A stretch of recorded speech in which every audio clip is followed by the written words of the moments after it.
Ya, assalamualaikum warahmatullahi wabarakatuh. Kami akan mempresentasikan hasil kerja kelompok kita, yaitu hasil analisis survei pengaruh desain user interface, UI, dan fitur aplikasi e-commerce Tokopedia atau Shopee terhadap kepuasan pengguna.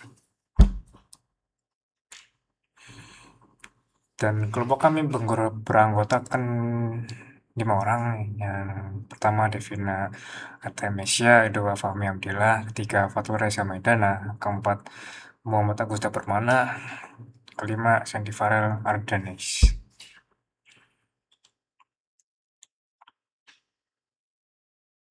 Oke. Laporan ini menyajikan hasil pengolahan data kuesioner mengenai pengaruh desain user interface dan fitur aplikasi e-commerce terhadap kepuasan pengguna. Data diperoleh dari 28 responden yang mengisi kuesioner melalui Google Form dengan 3 variabel penelitian. Desain UI, yaitu bisa simbol X1, fitur aplikasi simbol X2, dan kepuasan pengguna dengan simbol Y. Masing-masing diukur menggunakan 5 item pernyataan dengan skala Likert 1-5.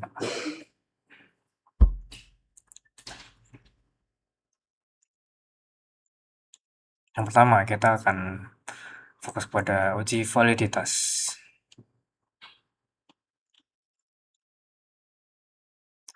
Hasil dari validitas yang kita konversi ke SPSS hasilnya seperti ini. Oke, lebih diperbesar lagi.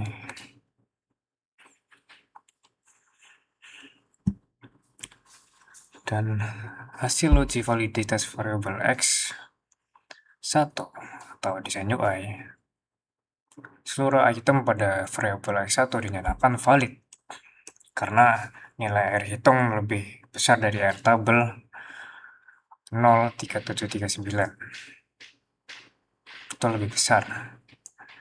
Nilai koefisien validitas tertinggi terdapat pada item X1 5 dan nilai terendah pada item X1 garis bawah 2. Berarti yang ini.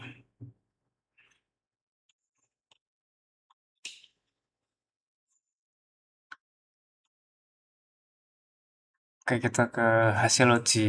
Selanjutnya kita hasil uji validitas variabel X2 ya, atau fitur aplikasi.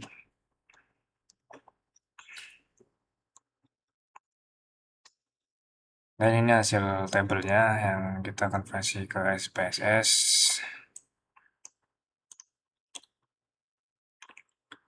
Kesimpulannya, seluruh item pada variabel X2 dinyatakan valid karena nilai R hitung lebih besar dari R tabel.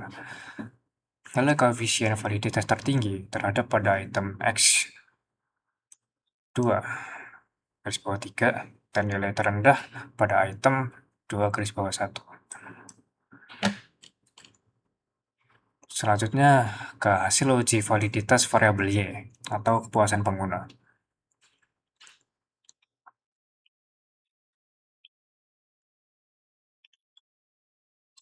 Dengan keterangan semuanya valid. Seluruh item pada variabel Y dinyatakan valid karena nilai R hitung lebih besar dari R tabel. Nilai koefisien validitas tinggi terdapat pada item Y garis bawah 2 dan nilai terendah pada Y garis bawah 4. Kesimpulannya, seluruh 15 item penataan pada variabel X1, X2, dan Y memiliki nilai korelasi R hitung lebih besar dari R tabel, sehingga seluruh item dinyatakan valid dan layak digunakan untuk mengukur variabel penelitian. Terus lanjut ke uji reliabilitas. Uji reliabilitas digunakan untuk mengetahui konsistensi alat ukur apabila digunakan secara berulang. Pengujian dilakukan dengan melihat nilai cons per alpha pada setiap variabel. Dan ini hasil-hasil yang kita konversi ke SPSS, ini reliabilitas S1 atau UI seperti ini hasilnya, reliabilitas S2, fitur, puasan, dan ini hasil uji reliabilitasnya. Kesimpulannya nilai Cronbach's alpha variable X1, X2, dan Xy seluruhnya lebih besar daripada 0,60 sehingga seluruh instrumen dinyatakan reliable dan konsisten digunakan sebagai alat ukur.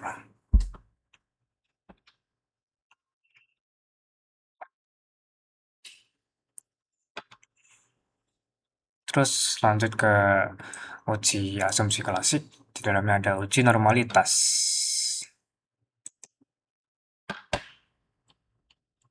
Langsung saja ke hasilnya. Ini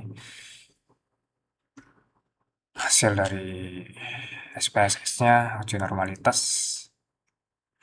Dan di sini diperoleh nilai asymmetric sebesar 0,3145 karena nilai signifikansi tersebut lebih besar dari 0,05. Maka data residual dinyatakan berdistribusi normal sebagai pembanding. Hasil uji Shapiro-Wilk juga menunjukkan nilai signifikansi sebesar 0,081 atau lebih besar dari 0,05 yang memperkuat kesimpulan bahwa asumsi normalitas pada model regresi ini terpenuhi. Jadi hasilnya normal, guys. Kesimpulannya data residual model regresi berdistribusi normal, sehingga asumsi normalitas terpenuhi karena asumsi lebih besar dari 0,05 sehingga asumsi normalitas terpenuhi. Begitu. Terus lanjut ke uji linearitas. Ini ada hasilnya.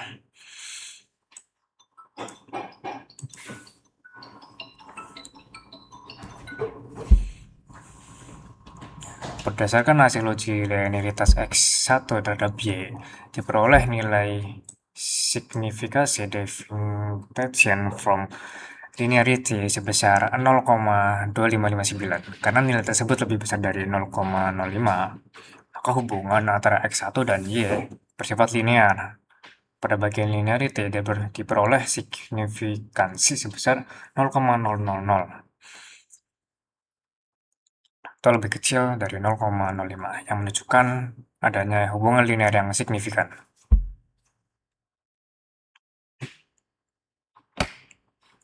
Terus lanjut ke variabel X2 terhadap Y. Ini ada hasilnya dalam tabel tersebut. Dalam tabel tersebut, berdasarkan hasil uji linearitas X2 terhadap Y, diperoleh nilai signifikansi deviation from linearity sebesar 0,564. Karena nilai tersebut lebih besar dari 0,05, maka hubungan antara X2 dan Y bersifat linear.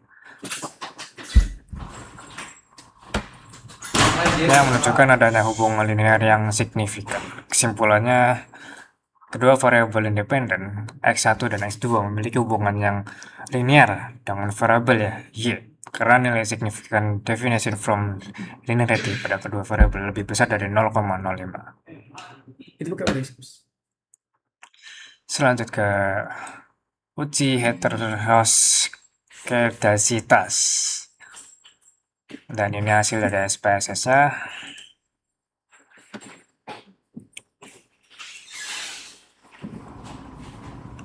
Berdasarkan tabel tersebut, hasil korelasi Spearman antara variabel total X2 dengan base res menunjukkan nilai signifikan sebesar 0,5795 atau lebih besar dari 0,05, sehingga pada variabel X2 tidak terjadi heteroskedasitas. Namun, pada variabel total X1 diperoleh nilai signifikasi sebesar 0,452 atau lebih kecil dari 0,5 yang mengindikasikan adanya gejala heteroskedasitisitas pada variabel tersebut.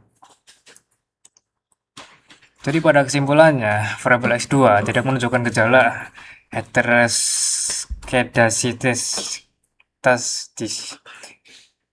tidak menunjukkan gejala heteroskedasitisitas. Namun, variabel X1 menunjukkan indikasi heteroskedasitas si 0,0452 lebih kecil dari 0,05. Temuan ini berbeda dengan hasil pada laporan contoh sebelumnya yang menunjukkan pada data N sama dengan 50 karena memang berasal dari dataset yang berbeda. Disarankan agar pada penelitian lanjutan dipertimbangkan transformasi data atau penggunaan regresi probus, misalnya Wedge heteroskedasity consistent standard error untuk mengatasi hal ini.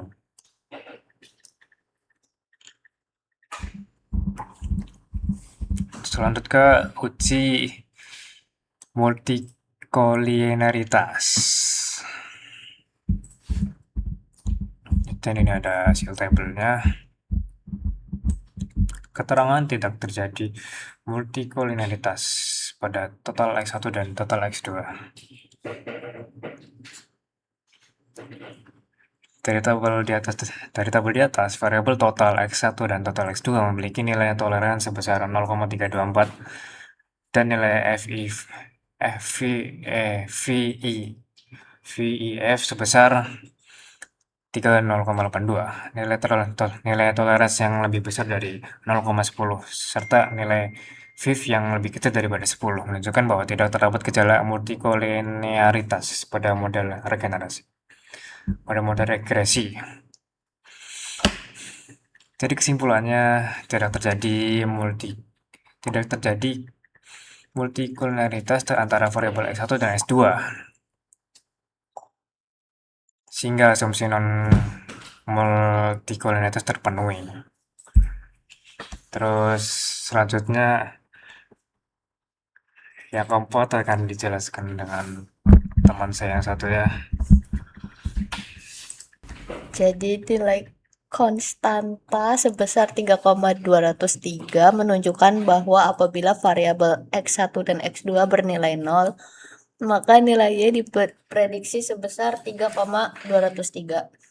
Koefisien regresi X1 sebesar 0,518 menunjukkan bahwa setiap kenaikan satuan skor X1 akan meningkatkan Y sebesar 0,518 satuan.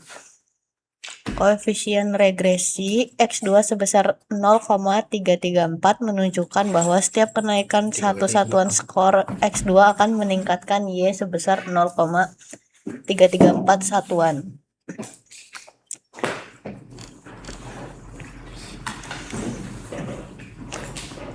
Dan lanjut ke uji F. Ini adalah hasil tabelnya. Berdasarkan hasil uji F, diperoleh nilai F hitung sebesar 22,597 dengan signifikansi 0,000. Karena F hitung 22,597 yang ini itu lebih besar dari F table dengan nilai 3,385 dan nilai sig lebih kecil dari 0,05, maka dapat disimpulkan bahwa X1 dan X2 secara bersama-sama berpengaruh signifikan terhadap Y. Lalu masuk ke uji T parsial. Nah, ini adalah hasil tabelnya. Uji T digunakan untuk mengetahui pengaruh masing-masing variabel independen terhadap variabel dependen secara parsial. Variabel X1 memiliki nilai T hitung sebesar 2,361 dengan signifikansi 0,0263. Karena nilai T hitung lebih besar dari T table, dan signifikansi lebih kecil dari 0,05, maka variabel X1 berpengaruh signifikan terhadap variabel Y. Dengan demikian, hipotesis yang menyatakan bahwa X1 berpengaruh terhadap Y dapat diterima. X2 memiliki nilai T hitung sebesar 1,645 dengan signifikansi 0,1126 karena nilai T hitung lebih kecil dari T table dan signifikansi lebih besar dari 0,05. Maka variabel X2 tidak berpengaruh signifikan secara parsial terhadap variabel Y. Pada model ini, dengan demikian, hipotesis yang menyatakan bahwa X2 berpengaruh terhadap Y tidak dapat diterima secara parsial. Lalu lanjut ke koefisien determinasi R2, R kuadrat, dan berdasarkan tabel model summary diperoleh nilai R square sebesar 0,644 atau 64,4%. Hal ini menunjukkan bahwa variabel X1 dan X2 secara bersama-sama mampu menjelaskan variasi pada variabel Y sebesar 64,4%. Sedangkan sisanya sebesar 35,6% dijelaskan oleh faktor-faktor lain di luar model penelitian yang tidak teliti. Jadi kesimpulannya, model regresi Y sama dengan 3,203 plus 0,518 itu X1 plus 0,334 X2 menunjukkan bahwa desain UI dan fitur aplikasi secara simultan berpengaruh signifikan terhadap kepuasan pengguna. Dengan kontribusi sebesar 64,4% secara parsial, X1 berpengaruh signifikan terhadap Y. Sedangkan X2 tidak berpengaruh signifikan terhadap secara parsial. Mungkin sekian saja dari kelompok kami. Kurang lebihnya mohon maaf. Wassalamualaikum warahmatullahi wabarakatuh.